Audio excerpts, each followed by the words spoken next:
کتونکو دی باباجي خپله لور ویشته او د دی باباجي دا لور د قرآن مجید حافظه وه.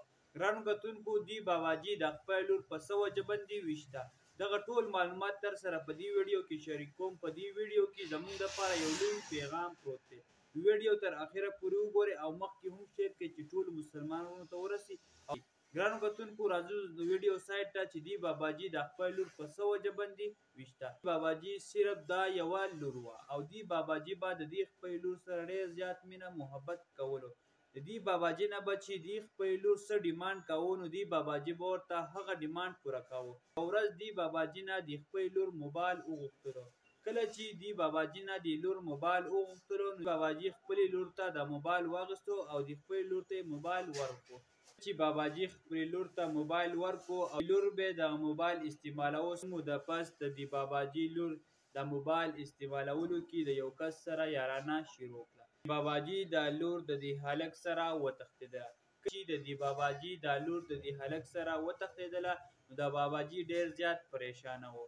باباجي به د دې خپل لور تلاش کاوه او د خپل لور به یې کتله. باباجي ډېر زیات پریشانه و خو د پس د دې باباجي دا لور او دغه هلک په یو ځای کې میلاو شول او واپس د باباجي د خپل لور کور ته راوستله.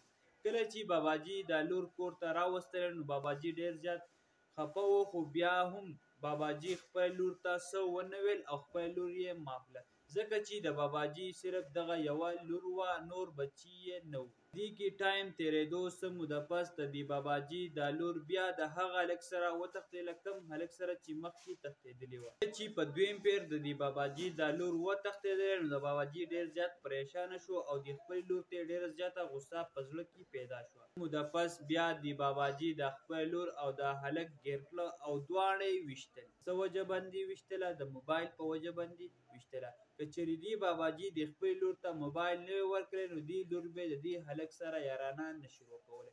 نو نن به دې باباجي د خپل لور په خپلو لاسو باندې نه ایښتلی.